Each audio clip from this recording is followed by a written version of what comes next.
Hey folks, this is Phil, and today we are discussing with Bobby Newman, the founder and the main honcho of Newman Intervention Services. Bobby is a long time interventionist. He has a whole history, 20 plus years of intervention and helping drug addicts to get unhooked, unaddicted, saving lives, saving families. Bobby, today the topic of our show is fentanyl. So it's a major topic today in America. We got to talk about that. We got to go into the details and help people identify certain things. First of all, I'd like to ask you, what exactly is fentanyl?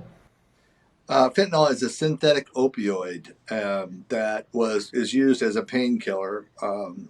Matter of fact, I was given it to me about 10 years ago when I got put in the hospital for pneumonia and had fluid on my lungs. They gave me fentanyl as a first response to the pain that I was in. I was in very severe pain, but it's 50 to 100 times more likely, or excuse me, stronger than morphine is. So that's how, and morphine is obviously a very potent opioid as well. So that'll tell you how powerful the drug actually is. I see. Is that something that they would give to terminal cancer patients? Yes, it's when people that are in extreme pain, they use it for as needed. Obviously, somebody that's terminal, they're going to need it on a more consistent basis. They gave it to me for like the first 2 days, or maybe the first day that I was in the hospital, and then they started putting me on lower doses of morphine, and then it was eventually some other pain relievers, but painkillers. But they started out on morphine. I mean, excuse me, on fentanyl. So.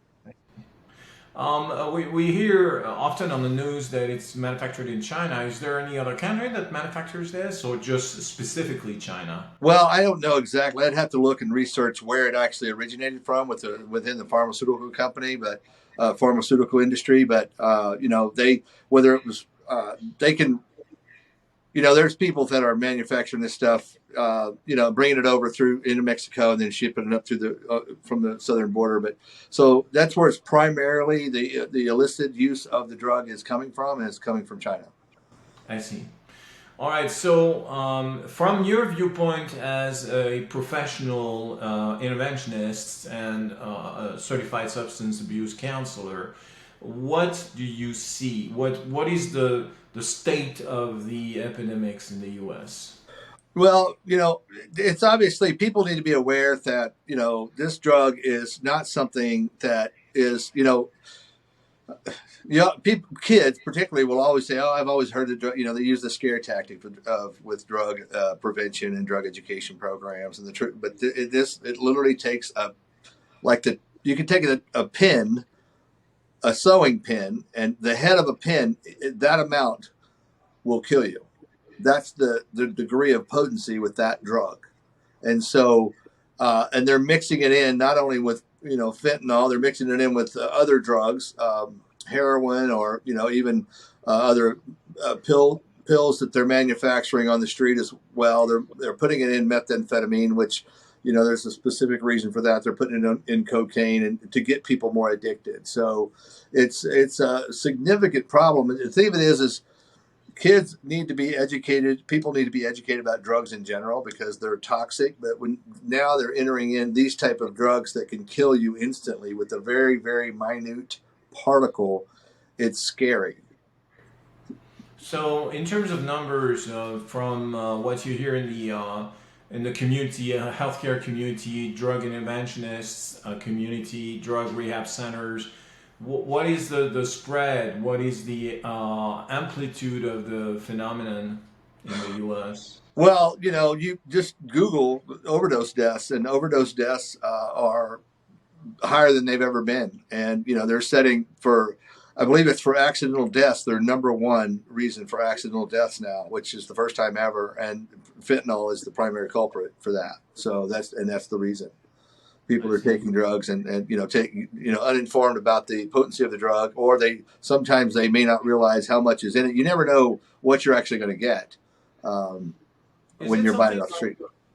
to put it in context? Is it something like we had like in the 70s. You remember this movie, An American Gangster, where he was importing very pure form of heroin, and people would shoot without knowing that how pure the product was. And of course, there was a lot of death in New York at that time. So is that the same type of danger, or is it even like stronger than that? It's stronger than that, it really, and it's hard to imagine. I mean, it's always, you know, scary, and it's always, an issue. It's like, we've had crack, we had heroin in the 70s, we had, the epidemic, and then we had crack in the 80s, and then methamphetamine in the 90s, and, now it's fentanyl. It's all, and these things are not getting any less potent. They're getting, they're getting more potent, and now we have a pharmaceutical grade synthetic opioid, which there's a lot of pharmaceutical grade. Morphine is a pharmaceutical grade. But again, these things are getting more potent, and when they're out on the street and people are uninformed, and kids are taking it, and it's just it's devastating. It's tragic, and people are dying. So Let's see. Is it readily available? Can you find it everywhere, or is it like in specific spots in the country? I don't think that in my opinion, there's nothing that's in specific spots anymore. I mean, it used to be heroin would be primarily on the East Coast, Northeast, and on the East Coast, and then it was cocaine, methamphetamine in the Midwest and in the West Coast. But now it's literally all over. I mean, you find methamphetamine up on the on the East Coast, and you had heroin, fentanyl, and just it's all over. So I don't know whether there's any specific hot spots. I think it's widespread throughout the country. I see. Is it an expensive drug, or is it, just like to give us a bracket? Is it specifically less expensive, more expensive than cocaine in the 80s, for instance? I don't necessarily. I don't think so. I think that in comparison, it's not something that is going to be. They want it to be enough for them to make money. The people that are trafficking these types of things, but they also want it to be where it's affordable, where people can actually pay for it. And so there's a lot of things that influence that. But I don't necessarily, in comparison, think that it's any more expensive, more or less expensive than the other drugs. I see. Okay. How what does fentanyl do to the body, like the brain, the chemistry? What does it do? What are the side effects or the after effects of taking fentanyl?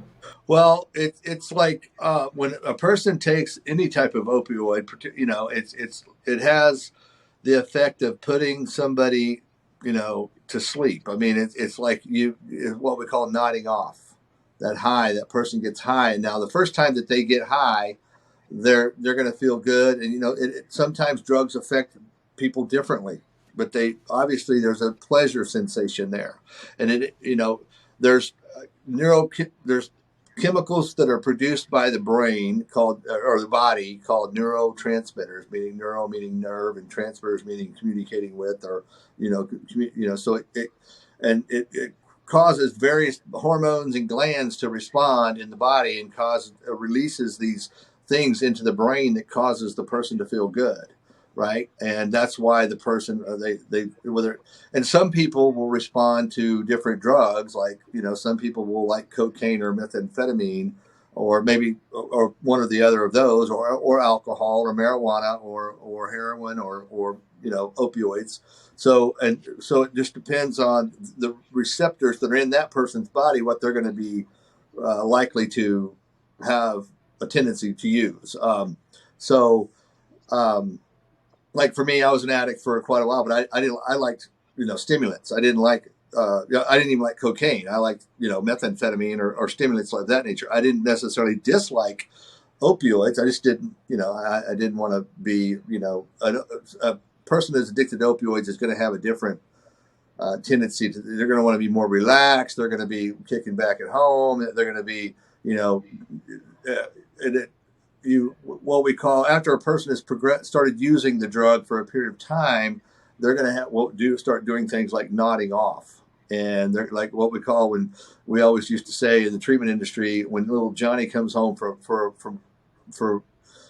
from college for the Christmas vacation or Thanksgiving vacation, and he nods off in the gravy, that's when the family will know that there's a problem. They look at all this odd behavior. Well, he keeps falling asleep at the dinner table. Well, that's because they're addicted to an opioid. Somebody who's addicted to a stimulant will not even make it to the dinner table. They're going to be asleep in their bedroom, or they're going to be out running up at all hours of the night. So that's what it causes, these pleasure chemicals to be released into the brain. And then it also, it has the effect of causing the person to, be more relaxed and calm and want to, and nod off. Now, when you go through the withdrawal, it has the opposite effect of that. The person is going to feel, it's a painkiller. So when you go through withdrawal, the body is going to respond by experiencing pain. That's why the withdrawal is so hard. And they're also not going to be able to sleep. So it has the exact opposite effect when you start detoxing off of the drug. Is the addictive effect the same or worse than drugs like crack? Well, I think Or, from a point, or meth? Or huh? meth? Excuse me. Or meth? Well, either one of those drugs can you become instantly addicted to. So from a standpoint of somebody who's addicted, has an affinity or a liking for opiates, yes, it's going to cause them to be more addictive. Now, the fentanyl is now being put into drugs like methamphetamine and crack to cause them, could be. And I read an article on this recently that talked about, and I never could understand this, why they would put fentanyl, an opioid, into a stimulant. But then reading this article, it kind of made sense to me that the way they're making methamphetamine now, it's actually causing these guys. Well, it's always made people kind of go crazy after continued use, depending on how they make it. But the chemicals they're putting in, it's really causing psychosis on a much quicker scale. I mean, these guys are instantly, having psychotic breaks, after a short-term use. And so this fentanyl, they are putting fentanyl in there to kind of curb that, to where it's a little bit more of a mild. They still get high, but it's milder, and it also makes it more addictive. So there's a strategy behind that, them doing that. And I couldn't understand that. I mean, you have these guys that are doing methamphetamine, and they're seeing things, and there are people after them, and their phones bugged, their rooms bugged, everybody's talking about it, and they're paranoid. That happens. Used to happen back in the day when I was on the other side of things. But it was after somebody had been using drugs for several years, and they were staying up literally for days at a time. After being up for 4 or 5 days, anybody that stayed up that long would obviously, that would create a psychosis in and of itself. But so anyway, now they're doing it much more instantly, and not having to use the drug for years because of the way they're making the meth. They're putting the fentanyl in there, and making it more of an even keel, and also making it more addictive. So, okay. From a drug treatment or drug rehab center standpoint, how difficult is it to get through the withdrawal and have a person, sort of back to normal? Well, it's just, the person goes through, it's going to be painful. Sometimes I don't necessarily know that they have to have any type of medical detox to come off of fentanyl. They possibly could. I mean, a lot of times people will go into a medical facility to be medically weaned down off of the drug. But drugs like methadone or Suboxone, they automatically require a medical detox most of the time, especially if you're over 60 milligrams of methadone. If you've been on either one of those for any length of time. So those drugs, unbelievably, are actually more likely to be more uncomfortable and take longer to withdraw from than drugs like heroin or Oxycontin or even fentanyl. So although fentanyl is, synthetic opioid, and the withdrawal is going to be painful because, and again, it's a painkiller. So when you start coming off of the painkiller, you're going to have the opposite effect. You're going to experience pain, and there's reasons for that that I can go into as far as from the physical effects of the drug. Okay, all right. Well, let's keep that for the medical community. We're talking for parents here. So what are those common symptoms, common exterior signs that would enable a family to identify that their son or daughter or loved one is in fact taking fentanyl? Well, I think that, from a standpoint of a lot of times people will call me and they'll say, I need to get help for my loved one, and they become alarmed whether they find out that it's fentanyl, even though the person's been abusing drugs for a period of time, and then they want to do something. And a lot of times, I have to explain to them, to find out exactly what they're using. Well, it's always a Pandora's box. As soon as you open to look in there, you're going to find all kinds of things that, are there. And so we just as from an interventionist and a drug counselor standpoint, we just recognize that there's a substance abuse problem there's a fire, and we need to put the fire out. Now we can go back later after we get the fire out and figure out how did it start, what were they addicted to. They're going to need to know those things, particularly when they go into a treatment program, because they're going to do a blood screen and to figure out exactly what this person is on, so they can medically handle it, okay, and standardly. But it should be a concern regardless if your loved one is using any type of substances. It should be a concern. So I understand that. What are the physical, objective reality or objective symptoms that there's something wrong here? Maybe beyond the nodding off in the gravy, maybe a little bit less obvious. Yes. Okay? For instance, pupils are going to be pinpointed. Like somebody that's on stimulants, their pupils are very dilated. They're going to be very big. Somebody that's on opioids, their pupils are going to be very pinpointed. They're going to be very narrow. They're also going to be very lethargic. They're going to be, having to, a person that's on opioids has to use the drug every day. It's not like they can tell you, oh, I only do it on the weekends. That doesn't happen. A person who's addicted to opioids has to use it every day, or they get extremely sick. You can always tell when the person is coming off the drug because they start getting like a severe case of the flu, like a case of the flu magnified by about 10. It's, they're going to be, not able, they're not going to be able to sleep. Their legs are going to cramp up. They're going to be getting, going to go to the bathroom, diarrhea, or, vomiting, cold sweats, hot flashes, cramps, all those type of things. So the body goes into toxic shock basically when they start withdrawing from the drug. Now, as they're addicted, again, they're going to be, the pupils are going to be very dilated. They're going to be slurred speech, very slow, like they're almost moving in slow motion type of thing. You said pupils very dilated. Restricted. Constricted. I should say, for somebody who's addicted to opioids, they're constricted. So. And so that's one of the telltale signs. Exactly. Yep. Abnormal constriction of the pupils. Yes. Yep. Okay. You're talking with your son. You're talking with your daughter, and you notice that they kind of go to sleep a little bit, or they're absent-minded, even if they don't nod, but they're kind of absent-minded. Is that something that you have to be concerned with? Well, yes, and those type of things are any type of, like, you have abnormal behavior. It's like, you always, somebody that's not accountable. A lot of time, most people will find themselves to be prideful, and especially if they're trying to move forward in life and do well. And I don't want to make this be taken out of context or get the wrong idea, but somebody who's addicted to drugs will do things that just don't add up. And you think, what are you doing? Why are you doing those things? And you can boil it down to finding out there's a substance abuse problem, and finding out whether it's fentanyl, whether it's cocaine, whether it's methamphetamine. A person could call me and tell me, and I could ask them, well, what are they doing? What's their schedule? How are they acting? And I can tell them what it's likely to be.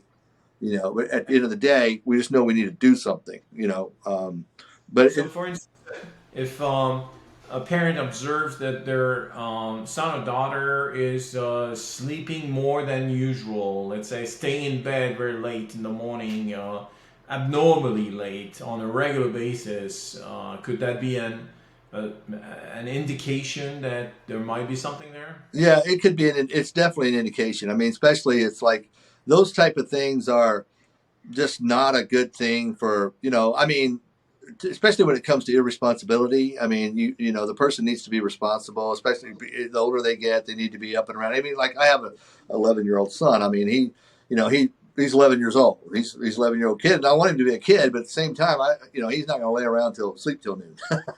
He's going to be up and around and do stuff. He's going to be doing something, and he's definitely going to be doing stuff that's a kid stuff, but he's going to be getting up and around and moving around and doing things that he should be active so, anybody that's doing those type of things. Now, if you've been working for 5 days straight and you want to sleep in on Saturday, yeah, great. You deserve that. But, it's also if you're letting things go that need to be taken care of, that to sleep and, you're keeping odd hours, irregular hours and things like that. I mean, it just, there's a likelihood something's going on. So, Okay. yeah. We know that people who smoke weed on a regular basis have a tendency to not care as much, like, oh, it doesn't matter, or it's kind of like chillax, dude, Yeah. attitude. Is that something that you can also observe in with people addicted to opioids? You do. I mean, it's a point of I could look at somebody and tell whether give you a good idea of what they're likely to be addicted to or abusing just from their mannerisms, right? And it'd be and somebody who's highly active and somebody who's doing stimulants, energetic, they're usually it's going to be and they stay up all hours of the night. And they want to fall asleep at 5 a.m. and sleep till noon. Now, again, that can happen the same thing with somebody addicted to opioids, but usually an opioid person is not going to be that active. Now, again, the drugs can have an opposite effect on people. I mean, I know people that used to take opioids and it was like lighting them on fire. Me, if I took an opioid, it was like, I'd want to go to sleep, and I didn't like that. So, but, most opioid addicts are going to be very lethargic. They're going to be very, laid back, kind of relaxed, and just not that. I say energetic, or not that, like a meth addict is, or cocaine. Right. Is there a greater chance that people on opioids can be involved in car accidents? Yeah, well, yes, exactly. Yeah, I mean, it's not any greater than. I don't know what the exact statistics are, but I would venture to say that it's probably not any different than any other being under the influence of any other substance. Because it's going to slow your reaction time down. You're not going to see things. You're not going to be, possibly be nodding off. I mean, there's people that you read stories all the time about, particularly moms, people passing out and nodding off in the parking lot, or and with their kids in the car seat, or nodding off at a stop sign, or you know, nodding off driving down the road. I mean, it's definitely a possibility. So, and a greater risk for sure. I see. Um, in regards to the lethality of the drug, so we know that it's extremely lethal. Um, Now, in terms of when it's laced with other types of drugs, um, what is basically the risks that do we have any study quantifying the risk of well, this guy gets his drug from the drug dealer in the street corner, and it's X% more likely that he's going to get a drug laced with fentanyl today? Is Yeah. there any kind of study like this? It's Russian roulette, to be honest with you. I mean, it really is. You don't know what's going to be, you don't know what's going to be in there, because he doesn't even know, probably more than likely, what he's got. He got it from somewhere. It came over from, more than likely from across the border. And, these guys are distributing it out. So it obviously gets stepped on along the way. Now, I don't necessarily know that, I can't give you the exact statistics on how much, but if you're buying it, it's like it's playing Russian roulette. You don't know what you're going to get, so it's always you don't know what it is. Whether it's the gun, you pull the trigger, you don't know if there's a bullet in there or not. So, What would you say, to change a little bit of the angle, what would you say is the best weapon for parents to prevent this from happening? You know, in prevention, education, what are the best remedies that parents can avail themselves to tell their sons and daughters, you know, not to get close to that? It's one of the things is, number one, setting a good example, right? And two is being a safe person for your kids to talk to. Pay attention to who they're around. You know, make sure that they're motivated and they have their eyes set on goals and ambitions and where they want to be. I mean, you know, for a kid that's doesn't know what he wants to do with his life. I mean, you know, you could be, uh, you know, undecisive about what you want to do, but you need to be working on trying to figure that out. What direction? What do you want to achieve in your life? Whether you, and nobody means that you have to take a 9-to-5 job that you're going to hate. I'm just saying that, you know, where are you going to be in 5 years? Set that, you know, determine that. Because if you have, it's kind of like a, you know, if you have somebody that's wandering around kind of waiting for something to happen, the first little shiny object that comes along is going to grab their attention. Right. And so we need somebody that's focused, that's, and you can keep them motivated and get them and expect them to have some self-respect and pride about themselves because they've earned their way and they've actually had wins in life and things like that. Now, each person is different. You know, it's not a cookie cutter approach. I mean, you can take, you know, a parent who has 4 kids and one of them is doing, you know, 3 of them are doing great and one of them's not doing so great. So you can't just treat all of them the same. You have to identify that, but you have to have some standard things that you are agree with as a family, that, you know, this is who we represent, this is who we are. And mainly, you can't be hypocritical about it. You have to, you know, they're watching. You have to be paying attention. You have to be a safe person for them to come and talk to, but also you have to have a strong moral code that you expect everybody to follow. And it's very important that you play a part in their life. I mean, you could work your tail off for the good of the family, but if you're not properly balancing that family dynamic with everything, and I have had to catch myself to do the same thing. You know, I had to really spend quality time with my family, and it pays dividends down the road because, you know, I'm in tune with my son. I'm in tune with my wife. I know what's going on. I know what I can predict what's happening just from the way they're, you know, and I can look at the indicators. That's kind of a long answer to your question, but that's what I do. So, Okay. When you say a safe person to talk to, what do you mean exactly? well, you know, obviously you have to hold your position in, you know, as far as your, like I said, moral code. But if your son or daughter comes to you and talks to you, and they're afraid you're going to yell at them and scream at them and they're going to get in trouble, they're not going to come and talk to you. If they've done something they know they shouldn't have done, you know, they're gonna hide it from you. So you need to try to keep that presence of mind to where you know that they can, you know, they know that if they make mistakes and they mess up, that they've got somebody they can go to. They need that they can go and talk to help them because, you know, and there's a proper balance. My oldest son, who, you know, I used to try to, you know, I was the parent, but sometimes if I wanted him to have some advice about certain things and have certain knowledge, sometimes I would have a friend of mine who I thought a lot of talk to him and just, you know, happenstance, talk to him, impart this information and be what I call a terminal, be somebody that person could talk to. Because he wasn't going to listen to me because he's a teenager and I'm his dad. So the likelihood he was going to listen to me is not that great. So I found somebody and, you know, so I just wanted him to have the information. So, you know, when they talk about it takes the village, that was the approach. It takes the village. Sometimes you have to have, you know, other people, positive A people. third party who's not emotionally involved. Exactly. Okay, got it.